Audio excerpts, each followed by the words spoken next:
प्यारी साध संगत जी, एक बार किसी ने बाबा जी से कहा कि बाबा जी, मुझे दिखाई नहीं देता, मेरी आंखों की रोशनी बहुत कम है और आजकल सब लोग चश्मा लगाते हैं तो हमें बहुत परेशानी होती है, क्या करना चाहिए? बाबा जी ने उसके बाद कुछ उपाय बताए थे। किसी दवाई या डॉक्टर की जरूरत नहीं पड़ेगी, घर पर बैठे बैठे ही आप अपनी आंखों की रोशनी को आसानी से बढ़ा सकते हैं। ये कैसे करना है, चलिए जानते हैं आज की बौद्ध कहानी के माध्यम से। एक बार एक युवक जो अपनी आंखों को लेकर बहुत परेशान रहता था, वह एक गुरु के पास जाता है जो कि आयुर्वेद के एक बहुत बड़े जानता थे। वह युवक गुरु को प्रणाम करता है और कहता है, हे मुनिवर, मैं अपनी आंखों को लेकर बहुत परेशान हूँ। मेरी आंखों की रोशनी दिन पर दिन कम होती जा रही है। मुझे सब कुछ धुंधला धुंधला दिखाई देता है। कई बार तो मेरी आंखों में बहुत ज्यादा दर्द और जलन होती है और बहुत ज्यादा आंसू भी निकलते हैं। गुरुदेव, मेरी आंखें समय से पहले ही मेरा साथ छोड़ रही हैं। कृपया करके आप मुझे कोई ऐसा समाधान बताइए जिससे मैं अपनी आंखों की रोशनी को फिर से प्राप्त कर सकूं और आंखों की इन सभी समस्याओं से हमेशा हमेशा के लिए छुटकारा पा सकूं। उन गुरु ने उस युवक की सभी समस्याओं को ध्यान से सुना और फिर कहा कि बेटा, हमारे आयुर्वेद में आंखों से संबंधित एक पूरा उपनिषद लिखा गया है जिसे चक्षु उपनिषद कहा जाता है। इसके अलावा हमारे महर्षि वाग्भट ने आंखों के इलाज से संबंधित कई उपाय बताए हैं, कई नियम बताए हैं, जिसमें कुछ प्रमुख नियमों के बारे में आज मैं तुम्हें बताता हूं। और इसके साथ ही आज मैं तुम्हें एक ऐसे चूर्ण के बारे में बताऊंगा जिसका 15 दिन उपयोग करने से ही आपकी आंखों की ज्योति जो है वह वापस लौट आएगी। और साथ में ही इन नियमों का पालन करने से सिर्फ कुछ ही हफ्तों में आपकी आंखों की रोशनी में एक आश्चर्यचकित परिवर्तन होगा। आप खुद देखेंगे कि आपकी आंखों की रोशनी वापस लौट आएगी और आपको पहले से अधिक स्पष्ट दिखाई देगा।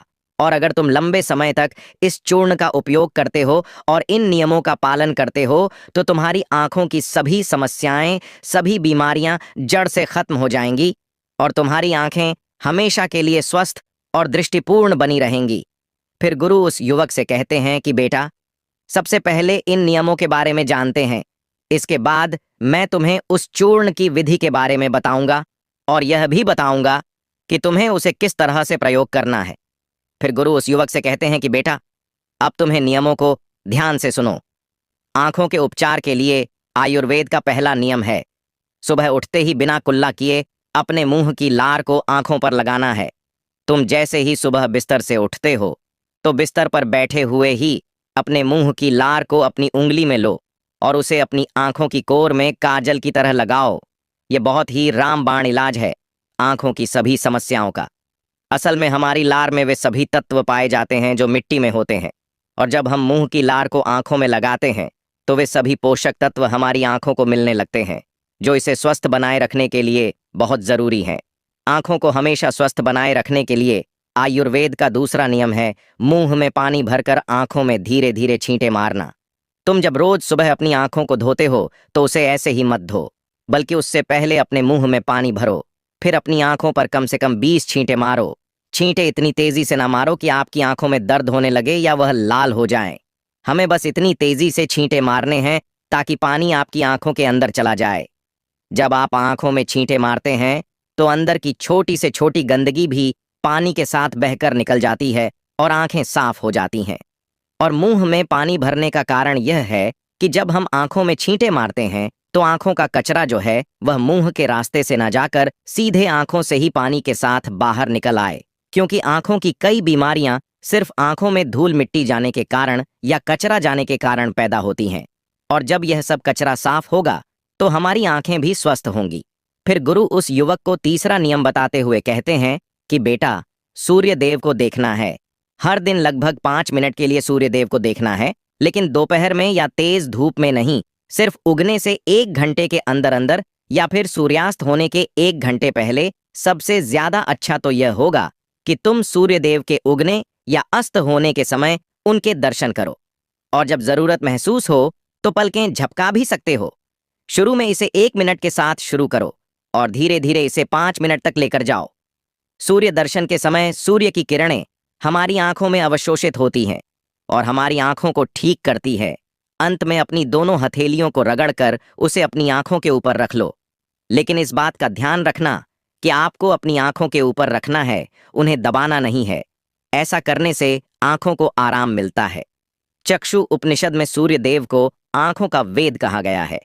फिर गुरु उस युवक को अगला नियम बताते हुए कहते हैं कि आंखों का व्यायाम करो। आप इसे किसी भी समय कर सकते हैं, लेकिन सुबह और सोने के पहले करने से यह ज्यादा फायदा देता है। इसके लिए सबसे पहले तो अपनी आंखों को 10 बार ऊपर नीचे करो, 10 बार ऊपर करो और 10 बार नीचे करो। जितना हो सके उतना ऊपर करो और जितना हो सके उतना ही नीचे लो। लेकिन इस बात का ध्यान रखना है कि आंखों के साथ सिर नहीं घूमना चाहिए, सिर स्थिर होना चाहिए। सिर्फ और सिर्फ आपकी आंखें घूमनी चाहिए। आंखों को ऊपर नीचे करने के बाद आंखों को 10 बार बाईं ओर और 10 बार दाईं ओर लेकर जाओ। इसके बाद 10 बार आंखों को ऊपर कोने की ओर और 10 बार आंखों को निचले कोने की ओर लेकर जाओ। इसके बाद आंखों को गोल गोल घुमाते हुए एक वृत्ताकार आकृति बनाने का प्रयास करो। आंखों को 10 बार दाहिनी ओर गोल गोल घुमाएं और 10 बार बाईं ओर गोल गोल घुमाएं। फिर सबसे जरूरी व्यायाम, अपने हाथ के अंगूठे को अपनी दोनों आंखों के बीच में रखो और अपने नाखून के हिस्से को देखो और बिना ध्यान हटाए धीरे धीरे अपने अंगूठे को दूर लेकर जाओ। इस दौरान आपका पूरा ध्यान अंगूठे के नाखून पर होना चाहिए। जैसे ही अंगूठा दूर जाए तो सारा ध्यान अंगूठे से हटाकर उसके पीछे वाली चीज पर लगाओ। फिर वापस अंगूठे के नाखून पर ध्यान केंद्रित करो और फिर उसे धीरे धीरे अपने नाक के पास लो। इस प्रक्रिया को तुम्हें 10 बार दोहराना है और फिर इसके बाद अपने दोनों हथेलियों को रगड़कर अपनी दोनों आंखों को ढक लेना है और आंखों को आराम देना है। दरअसल हमारी आंखों के आसपास बहुत सारी मांसपेशियां होती हैं जो हमारी आंखों को चलाती हैं, उन्हें नियंत्रित करती हैं। बिना व्यायाम के यह मांसपेशियां कमजोर पड़ जाती हैं, लेकिन इस व्यायाम को करने से तुम्हारी आंखों की मांसपेशियां मजबूत होती हैं और वे अपनी कोई भी ताकत दोबारा हासिल कर सकती हैं। फिर गुरु अगला नियम बताते हुए कहते हैं कि शरीर को साफ रखो, क्योंकि शरीर साफ तो बीमारियां साफ। आयुर्वेद के नियम के अनुसार यदि हमारा शरीर भीतर से साफ है तो हमें कोई बीमारी नहीं हो सकती है।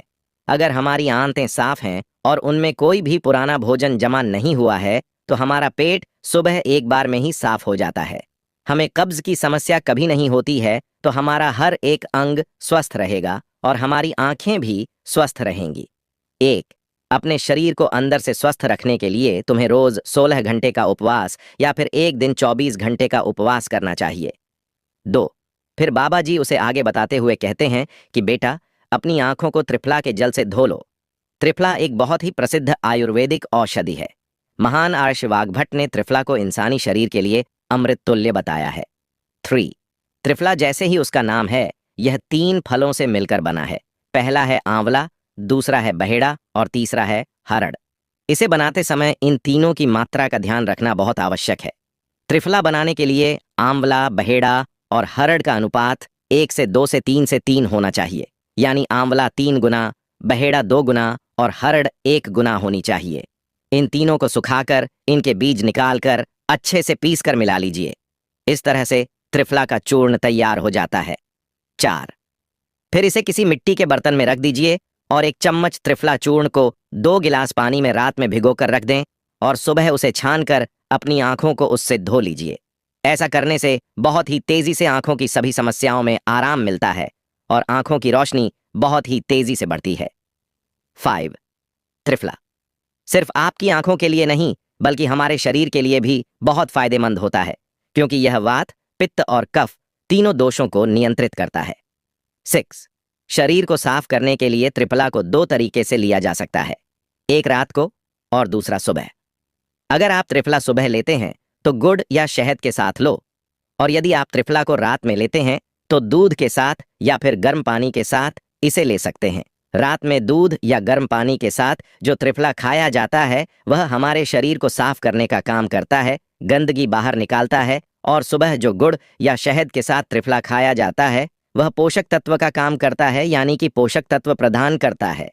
7, इसीलिए जो व्यक्ति स्वस्थ है, जिन्हें कब्ज या पेट से जुड़ी हुई कोई भी दिक्कत नहीं है, वह त्रिफला को दिन में खाएं, और जिन्हें पेट की सफाई करनी है, कब्ज की समस्या रहती है, वह इसका सेवन रात को करें। 8, फिर बाबा जी उस युवक को अगला नियम बताते हुए कहते हैं कि बेटा, यह नियम बहुत ही लाभकारी है। इससे तुम्हारी आंखें और मन दोनों ही तेज बनते हैं। इसके लिए तुम्हें एक अंधेरे कमरे में दीपक या मोमबत्ती जला लेनी है। फिर उसे इतनी ऊंचाई पर रखना है कि जब तुम बैठो तो वह तुम्हारी आंखों के ठीक सामने होना चाहिए, ज्यादा ऊपर नहीं और ना ही ज्यादा नीचे। इसके बाद आपको अपनी पीठ को सीधा करके आरामदायक स्थिति में बैठ जाना है और अपनी दृष्टि उस दीपक या मोमबत्ती की ज्वाला पर यानी ज्योति पर केंद्रित करना है और लगातार उस ज्योति को देखना है। इस बीच यदि तुम पलक झपकाना चाहते हो तो झपका सकते हो, लेकिन कोशिश करो कि जितनी देर तुम बिना पलक झपकाए रह सकते हो तो बिना पलक झपकाए रहो। थोड़ी देर में तुम देखोगे कि तुम्हारी आंखों से आंसू बहने लगेंगे, लेकिन चिंता करने की कोई जरूरत नहीं है, क्योंकि यह क्रिया हमारे आंसुओं के द्वारा हमारी आंखों की सफाई कर रही है। इस प्रक्रिया के बीच आप आंखों के आंसू को रोकने का प्रयास ना करें, बस इन्हें बहने दें। इस दौरान अपने हाथों से अपनी आंखों को भी स्पर्श नहीं करना है। जब यह प्रक्रिया पूरी हो जाए तब अपनी दोनों हथेलियों को रगड़कर धीरे धीरे अपनी आंखों के पास लेकर जाओ और आंखों को ढक लो। यह प्रक्रिया रोज रात को सोने से पहले कुछ मिनट के लिए करो, फिर तुम स्वयं देखोगे कि तुम्हारी आंखों की रोशनी दिन प्रतिदिन बढ़ती जा रही है। इस प्रक्रिया को करने से आपकी आंखों की रोशनी के साथ साथ आपकी एकाग्रता भी बढ़ती है। 9। फिर बाबा जी उस युवक को अगला नियम बताते हुए कहते हैं कि किसी भी ठंडी सब्जी जैसे खीरा, लौकी और आलू के छोटे छोटे टुकड़ों को कुछ मिनट तक अपनी आंखों के ऊपर रखो। जब हम खीरे या लौकी को इस तरह से छोटे छोटे टुकड़ों में काटकर आंखों के ऊपर रखते हैं तो हमारी आंखों के आसपास का जो क्षेत्र है वह ठंडा हो जाता है और बाकी का क्षेत्र गर्म रहता है, जिससे आंख और सिर के बीच का जो तापमान है उसमें अंतर आ जाता है और ज्यादा से ज्यादा रक्त आंखों की तरफ आने का प्रयास करता है। फिर जिस जगह पर रक्त का प्रवाह ज्यादा होता है उस जगह का इलाज खुद ब खुद शुरू हो जाता है। इस प्रक्रिया को आपको हर दिन 10 से 12 मिनट तक जरूर करना है। इससे आपकी आंखों की रोशनी बढ़ेगी और आप ताजगी महसूस करेंगे। 10। फिर बाबा जी उस युवक को अगला नियम बताते हुए कहते हैं कि बेटा, तुम्हें रोज ऐसा काम करना है जिसमें ज्यादा रक्त का प्रवाह हो, जैसे शीर्षासन, भस्त्रिका आसन। ऐसे आसनों को करने से रक्त की ज्यादा मात्रा आंखों की तरफ जाती है और आंखें स्वस्थ बनी रहती हैं। फिर गुरु उस युवक को कहते हैं कि बेटा, तुमने नियमों के बारे में तो जान लिया, अब मैं तुम्हें उस चूर्ण के बारे में बताता हूं जिसका उपयोग तुम्हें करना है, और उसका उपयोग करने से कभी भी तुम्हारे आंखों की ज्योति खराब नहीं होगी, और अगर जिनको चश्मा लग चुका उनका चश्मा भी कुछ हफ्तों में उतर जाएगा। इस चूर्ण को बनाने के लिए आपको 4 चीजों का प्रयोग करना है, जिसमें पहली चीज है सौंफ, दूसरी चीज है बादाम, तीसरी चीज है धागे वाली मिश्री और चौथी चीज है काली मिर्च। हमें सबसे पहले तवे पर सौंफ को थोड़ा सेक लेना है। सौंफ को नेत्र ज्योति के रूप में अव्वल माना जाता है। इसकी तासीर ठंडी होती है, साथ ही यह खाने को पचाने में बहुत ज्यादा मदद करती है। सौंफ हमारे शरीर के मोटापे को भी कम करती है। सौंफ में पोटेशियम, मैग्नीशियम, जिंक, लोहा, कॉपर जैसे मिनरल्स भरपूर मात्रा में होते हैं। आपको सौंफ को तब तक सेकना है जब तक उसमें खुशबू ना आ जाए। जब खुशबू आने लगे तब आप उसे नीचे उतार लीजिए। फिर आपको बादाम को हल्का हल्का सेकना है। बादाम में विटामिन ए प्रचुर मात्रा में होता है, जो हमारे दिमाग को तंदुरुस्त रखता है। इसमें प्रोटीन एवं फाइबर काफी अच्छी मात्रा में पाए जाते हैं, जिसकी वजह से हमारा पेट भरा भरा रहता है और यह हमारे मोटापे को भी कम करती है।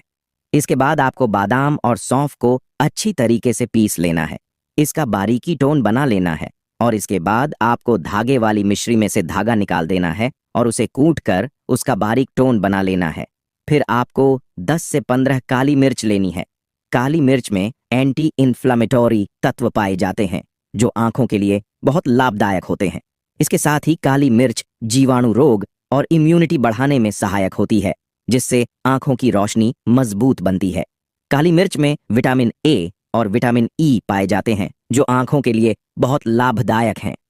काली मिर्च को भी आपको अच्छी तरीके से कूट लेना है, उसका भी बारीक चूना बना लेना है। फिर आपको इन चारों चीजों को एक साथ मिक्स कर लेना है। फिर आपको इस चूर्ण को 1 चम्मच गुनगुने पानी में या फिर 1 गिलास दूध में सुबह सुबह खाली पेट लेना है। इसको लेने से आपकी आंखें बिल्कुल स्वस्थ रहेगी और साथ ही साथ आपका पेट भी बिल्कुल साफ होगा। आप अच्छी तरह से फ्रेश हो पाएंगे। इससे आपको अच्छी नींद आएगी और आपकी आंखों की रोशनी और दिमाग तेज होगा। और यह चारों चीजें जो हैं वह आपको अपने घर में ही उपलब्ध हो जाएंगी। फिर गुरु उस युवक से कहते हैं कि बेटा, आज के समय में आंखों को स्वस्थ रखने के लिए जो सबसे ज्यादा जरूरी है वह है अपनी स्क्रीन टाइम को कम करना।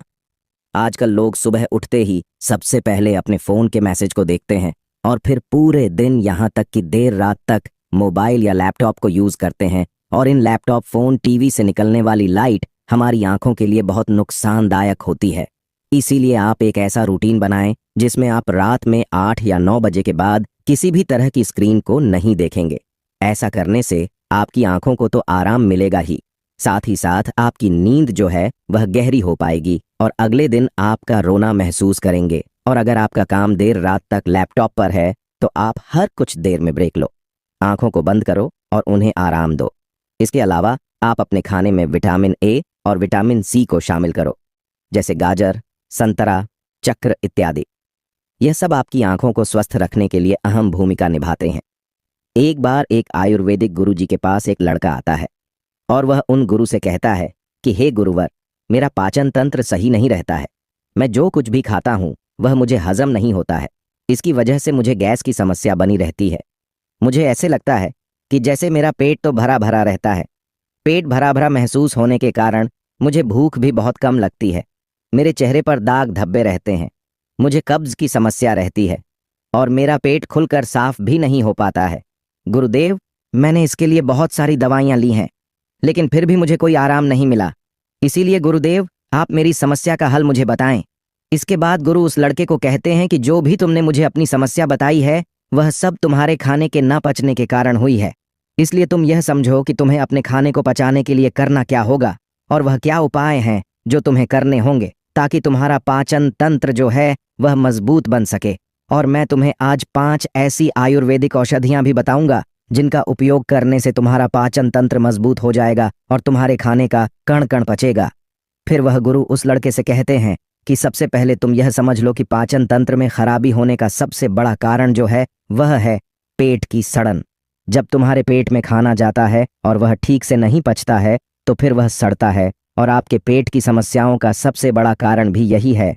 जब खाना पेट में जाकर पचने की जगह सड़ता है तो इससे ही आपको गैस की समस्या, एसिडिटी, भारीपन की समस्या होती है और आपको भूख लगना कम हो जाती है। इसके बाद गुरुजी कहते हैं कि अब सवाल यह उठता है कि आखिर खाना पचने की जगह क्यों जाता है। तो इसका कारण है आपकी मंदाग्नि। देखो, ध्यान से सुनो बेटा, आपके पेट में एक अग्नि होती है जिसे जठराग्नि कहते हैं। जब आपका खाना पेट में जाता है तो यह अग्नि उस खाने को पचाने का काम करती है। जब यह अग्नि धीमी हो जाती है तो आपका खाना पचने की जगह सड़ता रहता है। अब यह अग्नि जो है वह मंद क्यों होती है, तो इसको समझने के लिए आपको आयुर्वेद के 4 नियमों को समझ लेना बहुत जरूरी है। अगर इन 4 नियम के हिसाब से आप अपनी जीवन शैली और अपने खान पान में परिवर्तन कर लेते हैं तो आपके पाचन की समस्याओं में से 90% समस्याओं का हल तो हो ही जाएगा। चाहे फिर आपको कॉन्स्टिपेशन की समस्या हो, लूज मोशन की समस्या हो या फिर कोई भी पेट से संबंधित विकार हो। वह गुरु उस लड़के को पहला नियम बताते हुए कहते हैं, अशुभ आहार। हमारे आयुर्वेद में कहा गया है कि आप भोजन को पकने के 3 घंटे के अंदर अंदर उसे खा लें और ज्यादा से ज्यादा आप 5 घंटे के अंदर उसे खा लें। लेकिन अगर भोजन को पकाए हुए 5 घंटे से ज्यादा हो गया है तो आप उस भोजन को न खाएं, क्योंकि ऐसा भोजन जठराग्नि पर दबाव डालता है जिसको पचाना थोड़ा सा मुश्किल हो जाता है और आप बाजार से डिब्बा बंद चीजें लेकर आते हैं, उनको खाते हैं। वह चीजें तो कहीं महीनों और कहीं साल पुरानी होती हैं और आप उन्हें बड़े मजे से खाते हैं। 3 से 5 घंटे के बाद का खाना खाना भी हानिकारक होता है।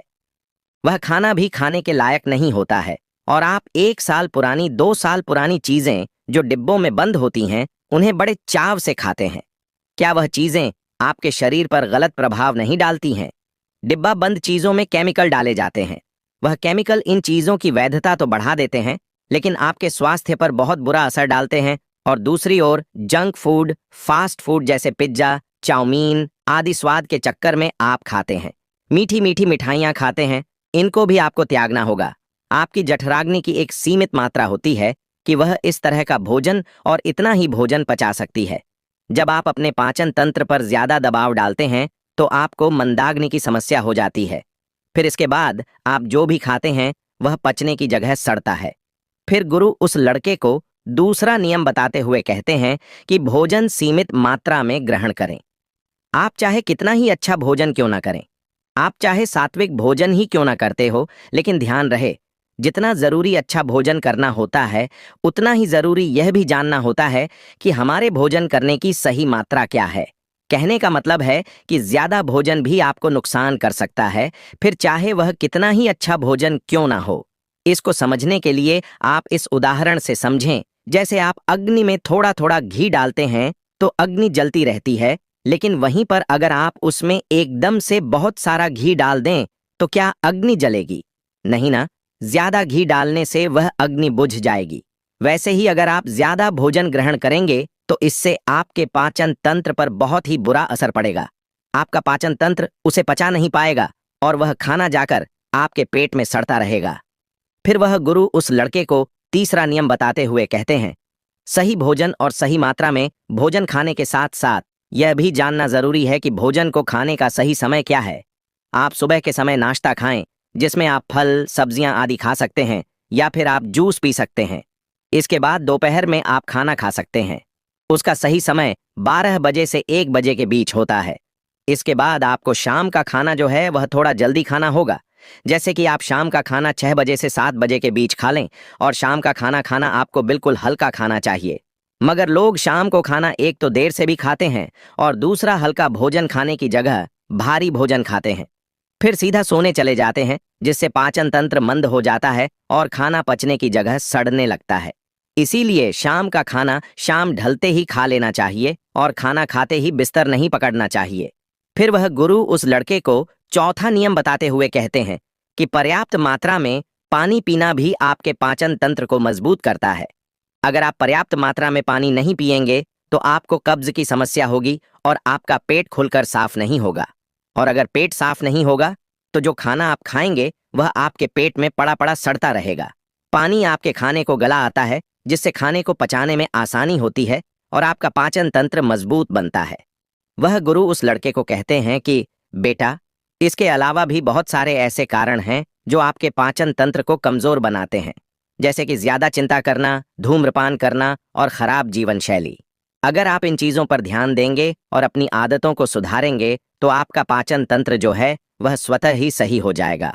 फिर वह गुरु उस लड़के को कहते हैं कि इन आदतों और नियमों के अलावा अगर आप कुछ आयुर्वेदिक औषधियां भी लेते हैं तो आप अपने पाचन तंत्र को बहुत ही बेहतर बना पाएंगे, और फिर उसके बाद आप जो भी खाएंगे वह आपको सब पच जाएगा।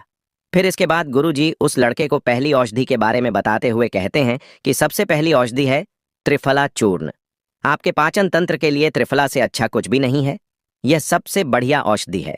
त्रिफला पाचन शक्ति बढ़ाने और मेटाबॉलिज्म में सुधार करने का एक प्रभावी नुस्खा है।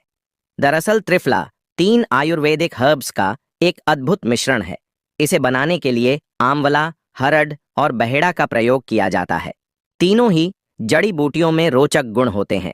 ये मलत्याग को बढ़ावा देने में मदद करती है, साथ ही कब्ज से छुटकारा भी दिलवाती है।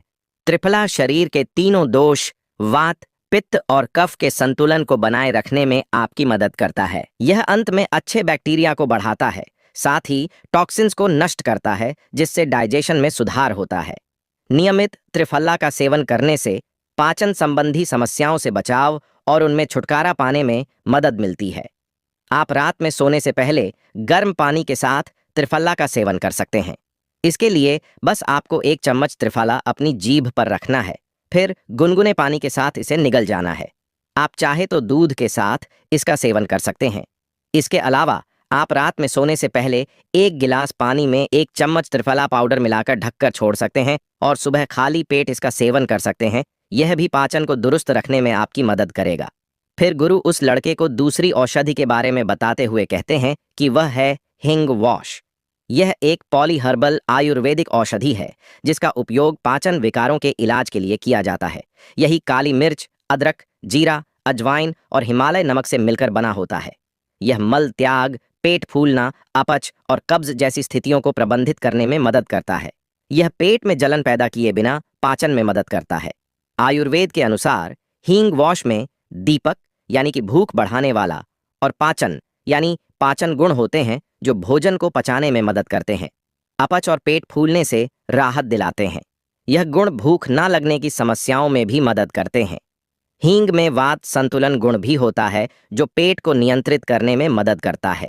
इसका भी प्रयोग आपको खाना खाने के 45 मिनट के बाद पानी या दूध में किया जा सकता है। फिर गुरु उस लड़के को तीसरी औषधि के बारे में बताते हुए कहते हैं, एलोवेरा। एलोवेरा का नाम किसी भी स्किन या फिर हेयर प्रॉब्लम के लिए सुझाया जाता है, लेकिन यह पेट की समस्याओं के लिए भी इसी तरह कारगर साबित होता है। एलोवेरा का जूस पेट की परेशानियों से भी राहत दिलाता है। इसमें मौजूद एंजाइम पाचन क्रिया को बेहतर बनाते हैं और पोषक तत्वों के अवशोषण में भी मदद करते हैं। इसी तरह एलोवेरा पेट के इन्फेक्शन की वजह बनने वाले बैक्टीरिया और परजीवियों से भी सुरक्षा प्रदान करता है, जिससे स्टमक इन्फेक्शन होने से बचाव होता है। कॉन्स्टिपेशन और एसिड रिफ्लेक्स जैसी पेट से जुड़ी समस्याओं से बचाने में भी एलोवेरा का जूस बहुत ही फायदेमंद है। इसके अलावा यह इम्यून सिस्टम को मजबूत बनाने और मेटाबॉलिज्म को बढ़ाने में भी मदद करता है। इसके बाद गुरुजी उस लड़के को चौथी चीज बताते हुए कहते हैं कि आप ऐसी समस्या में हर्बल चाय का इस्तेमाल भी कर सकते हैं। यह चाय उबाले जाने वाली जड़ी बूटियों के मिश्रण से बनती है, जिनमें अनेकों और सदियां मिलाई जाती हैं। यह पाचन तंत्र को मजबूत करने के लिए बनाई जाती है। इसमें पुदीना, जो पाचन तंत्र की मांसपेशियों को आराम करने की क्षमता रखते हैं, यह यूप के लक्षणों, गैस और ब्लोटिंग को कम करने में मदद करता है। इसमें अदरक, जो एंटी इन्फ्लेमेटरी गुणों से भरपूर होता है, पाचन को प्रोत्साहित करने में मदद करता है और उपस्थित गैस और ब्लोटिंग को कम करने में सहायता प्रदान करता है। इसमें धनिया, जिसमें गारमेंट गुण होते हैं, वह भी पाचन को सहायता प्रदान करता है और मलाशय को शांत कर सकता है। इसी तरह कई अन्य जड़ी बूटियां होती हैं जो आपके पाचन तंत्र को मजबूत कर सकती हैं। आप इन सभी के मिश्रण से हेयरबल चाय बना सकते हैं, जो आपके पाचन तंत्र को मजबूत बनाने में आपकी सहायता करेगी। ध्यान रखें, इस तरह की चाय में आपको चीनी नहीं डालनी है। आप चाहे तो थोड़ा सा शहद इसमें डाल सकते हैं, और जिनको डायबिटीज है वह इस चाय को फीकी ही पिए। इसके बाद गुरु उस लड़के को पांचवी और अंतिम औषधि बताते हुए कहते हैं, अजवाइन पाचन तंत्र ठीक ना होने की वजह से लोगों में गैस की प्रॉब्लम देखी जा सकती है। अजवाइन का पानी गैस की दिक्कत को भी कम करता है और पेट फूलने की समस्या में भी आराम देता है। इसके साथ ही अजवाइन जो है वह पेट में एंटर में भी राहत देता है।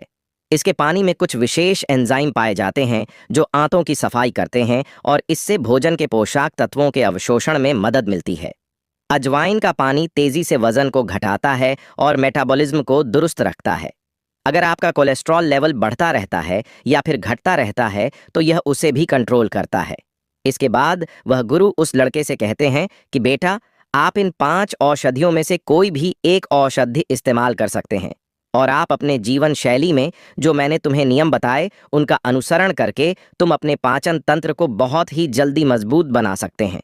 राजा ने स्पष्ट किया कि जब दीक्षा लेनी ही है और संन्यास्त होना ही है तो मुझे आपका सभी शर्तें मंजूर हैं। और फिर तथागत बुद्ध ने आदेश दिया और कहा, अपने कपड़े उतारो, अपने जूते उतारो और नग्न हो जाओ, और इसी नग्न अवस्था में अपने राज्य के राजमार्गों पर स्वयं को जूते मारते हुए चक्कर लगाकर आओ। राजा असमंजस में पड़ गया। तथागत बुद्ध, यह क्या कह रहे हैं? मैं एक राजा हूं, इस तरह से मैं नग्न होऊंगा और नग्न होकर अपनी ही सड़कों पर कैसे खुद को जूते मारते हुए चक्कर लगाऊं? लेकिन फिर भी राजा को संन्यास्त होना था, तो उन्होंने भगवान बुद्ध की शर्तें मान लीं और वह वैसा ही करने के लिए निकल पड़ा। राजा ने वैसा ही किया। वह नग्न होकर स्वयं को जूते मारते हुए राज्य की सड़कों पर दौड़ने लगा, और यहां उसके चले जाने पर शिष्य ने बुद्ध से कहा कि बनते, जब हम आपसे दीक्षा लेने आए थे तब आपने तो ऐसी कठोर शर्त नहीं लगाई थी। आप तो स्वयं करुणा अवतार हैं, फिर आपने राजा के साथ ऐसा कठोर व्यवहार क्यों किया? तब भगवान बुद्ध बोले, जब तुम लोग संन्यास लेने आए थे तब तुम्हारे अहंकार बहुत बड़े नहीं थे, इसीलिए तुम लोगों से घर घर भिक्षा न करवा के ही काम बन गया। ये तो एक बड़े राजा है, इसका अहंकार भी बहुत बड़ा है, इसलिए जितना बड़ा रोग उतनी बड़ी दवाई, इसलिए महोग की दवाई भी अधिक शक्तिशाली होती है। किसी कारणवश मैंने इनका परीक्षा भी इतना कठिन किया है। राजा जब इस दशा में अपनी ही प्रजा के सामने से गुजरेगा तो उसका अहंकार चूर चूर हो चुका होगा। राजा ने शाम तक शर्त पूरी कर ली और बुद्ध के चरणों में आकर गिर गया और फिर बोला, तथागत, अब तो मुझे आप दीक्षा देकर मुझे संन्यास्त करें। भगवान बुद्ध ने राजा के सिर पर मुकुट रखा और कहा कि अब तुम्हें संन्यास लेने की जरूरत ही नहीं है। जाओ और कर्ता भाव छोड़कर साक्षी भाव से राज्य करो। अब तो तुम राजस्व हो चुके हो। अब तुम राजस्व हो। देखिए दोस्तों, किस तरह से भगवान बुद्ध ने एक राजा को उपदेश दिया और राजा का जीवन धन्य हो गया। दोस्तों, यह छोटे से उपदेश से आपको क्या ज्ञान प्राप्त हुआ, कमेंट में हमें जरूर बताइएगा। चलिए, अब जानते हैं स्वास्थ्य से संबंधित बहुत ही महत्वपूर्ण जानकारी। क्या आप जानते हैं कि यह हमारा शरीर किससे बना है? यह सबसे पहले जानना बहुत जरूरी है। और हमारे शरीर में कौन से 3 दोष पाए जाते हैं? हमारा शरीर 5 तत्वों से बना है और हमारे शरीर में 3 दोष पाए जाते हैं: वात दोष, पित्त दोष और कफ दोष। इसे जानना जरूरी है क्योंकि यह हर एक बीमारी का कारण होता है, क्योंकि हर एक बीमारी जड़ यही 3 दोष हैं। इसीलिए जानना जरूरी होता है। तो आपका शरीर का सबसे महत्वपूर्ण दोष यह 3 दोष हैं: पित्त दोष, वात दोष और कफ दोष। अगर आपके शरीर का वात दोष गड़बड़ हो गया तो 60 से 70 पर बीमारी होगी। अगर आपके शरीर का पित्त दोष गड़बड़ हो गया तो आपके शरीर में 15 से 20 पर बीमारियां होती हैं। और यदि आपके शरीर का कफ दोष गड़बड़ हो गया तो 5 से 10 पर बीमारी होती है। अब इस तीनों प्रवृत्ति हमारे शरीर में कब से कब तक रहती है? जब हम जन्म से बाल्यावस्था में रहते हैं, यानी जब हमारा जन्म होता है और 14 साल की उम्र तक हमारे शरीर में कफ प्रवृत्ति ज्यादा होती है। इस समय कफ ज्यादा बनता है। यह प्रकृति की देन है। कफ इसलिए बनता है क्योंकि हमारा शरीर ग्रो करता है। कफ बनना जरूरी है क्योंकि यह कफ हमारे शरीर के बहुत ही महत्वपूर्ण अंग है। बस हमें यह ध्यान देना है। हम अपने बच्चों को ऐसी कोई चीज नहीं देना है जिससे उनका कफ और बढ़ जाए, क्योंकि बच्चे उस समय कुछ नहीं जानते। माता पिता को जागरूक होना होगा। बस हमें अपने बच्चे को कुछ भी ऐसी चीज नहीं देना है जिससे उसका कफ और बढ़ जाए। कफ बनाने वाली चीजें हमें उन्हें नहीं खिलाना है, नहीं तो क्या होगा? कफ से संबंधित जो 5 से 10 पर बीमारी है, जैसे टीबी, दमा, अस्थमा, यह सारी बीमारियां इसकी वजह से होती हैं। यह हर माता पिता को ध्यान देना होगा। उसके बाद हम आते हैं बाल्यावस्था से युवा अवस्था में। युवा अवस्था की आयु कितनी होती है? जब हम 15 साल से 60 साल के बीच में होते हैं। इस समय हमारा शरीर युवा अवस्था में होता है। इस समय हमारे शरीर में पित्त प्रवृत्ति सबसे ज्यादा होता है। सबसे ज्यादा पित्त बनता है। इसलिए हमें यह ध्यान देना होगा कि हम ऐसी कोई भी चीज न खाएं जिससे हमारा पित्त बढ़ जाए। अगर हमारे शरीर में पित्त दोष बढ़ जाएगा तो हमारे शरीर में 15 से 20 पर बीमारियां होती हैं। इसके बाद हमारा आता है वृद्धावस्था का समय। 60 साल की उम्र हमारा वृद्धावस्था होता है। इस समय हमारे शरीर में वह दोष बढ़ता है और वात दोष से संबंधित 60 से 70 पर बीमारियां हमारे शरीर में होती हैं। तो आपको ऐसी कोई चीज नहीं खाना है जिससे वात दोष बढ़े।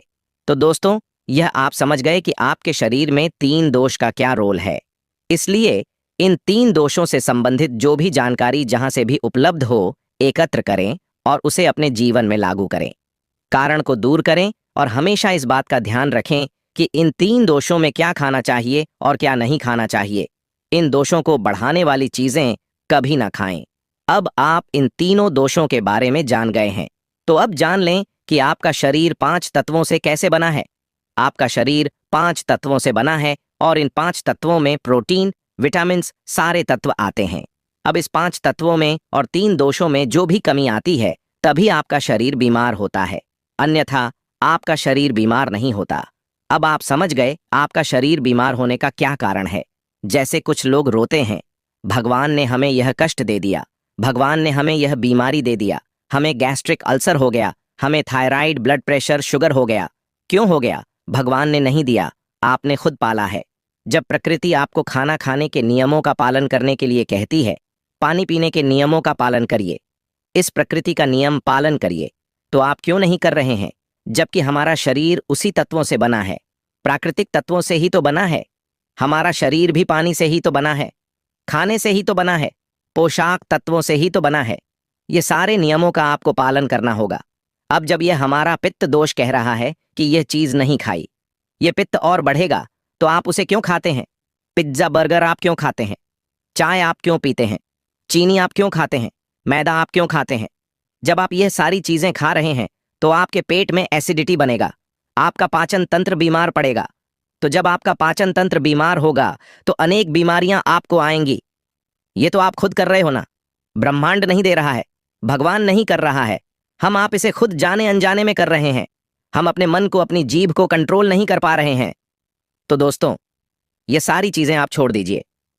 अब बात करते हैं कि हमें अपने शरीर पर कौन सा तेल लगाना चाहिए, कहां पर लगाना चाहिए, इस बारे में जानते हैं।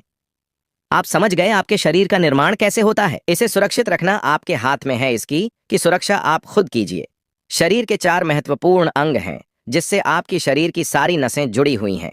पहला है नाभि, दूसरा है पैर का तलवा, तीसरा है आपकी नाक और चौथा है आपका सर। ये 4 सबसे महत्वपूर्ण अंग हैं और इन चारों जगह पर आपको तेल लगाना है। बस यह ध्यान देना है कि आपको कब लगाना है और कैसे लगाना है। तो सबसे पहले चलते हैं आपके पैरों के तलवे। जो व्यक्ति रोज सुबह जागकर मॉर्निंग वॉक करता है, नंगे पैर जमीन पर या फिर हरी घास पर, तो दोस्तों उसकी आंखों की रोशनी कभी कम नहीं होती। तो इसीलिए आपको पैरों के तलवे में शुद्ध तोरी का तेल लगाना है। इसके अलावा आप शुद्ध सरसों का तेल भी लगा सकते हैं। जब आप रात में सोने जाएं तो उसके पहले गुनगुने पानी से अपना पैर धो लीजिए। पैर धोने के बाद बढ़िया से उसे साफ कर लीजिए। सूख जाए जब आप बिस्तर पर लेट जाएं और अपने हाथ से मालिश कर लीजिए। रात में सोते समय यही शुद्ध सरसों का तेल, और जैसे ही आप अपने दोनों हाथों से मालिश करेंगे, तेल से गर्मी आएगी, तुरंत ही आपको नींद आना शुरू हो जाएगा। अगर आप नींद की टेबलेट लेते हैं, अगर आप डिप्रेशन में हैं, नींद नहीं आ रही है, तो यह दूसरे दिन से ही बंद हो जाएगा। आपको नींद की टेबलेट की जरूरत ही नहीं पड़ेगी। आपका पागलपन दूर हो जाएगा। याददाश्त बहुत तेज होती है, दिमाग से संबंधित सारी समस्याएं खत्म, और एक ही बार में आप 10 बजे सो रहे हैं, 4 बजे से पहले आपकी नींद ही नहीं खुलेगी। इतनी बढ़िया नींद आती है। तो पैरों के तलवे में तेल लगाने से आपके पाचन तंत्र मजबूत होता है, याददाश्त तेज होती है, भूख लगती है, शरीर में शक्ति मिलती है, ऊर्जा मिलती है, यानी कि शरीर की सारी पोषक तत्वों को आपूर्ति कर देता है। दूसरा स्थान है नाभि, जो कि आपके शरीर का सबसे महत्वपूर्ण अंग है। नाभि के पीछे एक पेय को ग्रंथि पाई जाती है, और इसी पेय को ग्रंथि से शरीर की सारी नसें जुड़ी हुई होती हैं, और यह शरीर की सबसे शक्तिशाली ग्रंथि होती है। इसलिए नाभि में तेल लगाना चाहिए। आप देखते होंगे जब आपके घर में छोटा बच्चा होता है तो माताएं उस बच्चे की तेल से मालिश करती थी, लेकिन अब तो बच्चों को तेल लगाना ही बंद कर दिया। पहले माताएं 8 से 10 बार दिन में बच्चे की तेल से मालिश करती थीं। वे कहती थीं कि हम जितनी बार तेल की मालिश करेंगे उनकी हड्डियां उतनी ही मजबूत होंगी। और वह घर पर बना हुआ शुद्ध सरसों का तेल होता था। और वह शुद्ध सरसों घर का तेल और किसका बनाती थी? किसी सरसों को घूं करके, सरसों को रोलक पहले जो उसी से मालिश करती थी, पहले वह लगा देती, उसके बाद छोड़ा करके। लेकिन आज फैशन बदल गया है, लोग तरह तरह के केमिकल युक्त तेलों से मालिश कर रहे हैं। यह किसी काम का नहीं दोस्तों। कंपनियां हमें सिर्फ बेवकूफ बनाती हैं और इससे सिर्फ बीमारियां होती हैं, क्योंकि बच्चों की मालिश के लिए सबसे अच्छा तेल सरसों का है, और गांव के बच्चों को माताएं आज भी सरसों के तेल की मालिश करती हैं। दोस्तों, मैं उम्मीद करता हूं कि यह कहानी सुनने से आपके जीवन में अच्छे बदलाव आए होंगे। आपको इस वीडियो से क्या सीखने मिला, यह कमेंट करके जरूर बताएं, और अपने परिवार, स्विंगल दोस्त या आपके करीब इंसान के साथ यह कहानी शेयर करके उन्हें भी इस जनान से परिचित करवाएं। बाकी अगर आपको यह वीडियो दिल से अच्छी लगी हो तो ही इस वीडियो को लाइक कर देना, और आपने अब तक इस चैनल को सब्सक्राइब ना किया हो तो चैनल को सब्सक्राइब भी जरूर कर देना। आपका हर दिन शुभ हो और खुशियों से आपका जीवन भरा रहे। राधा स्वामी जी, LL।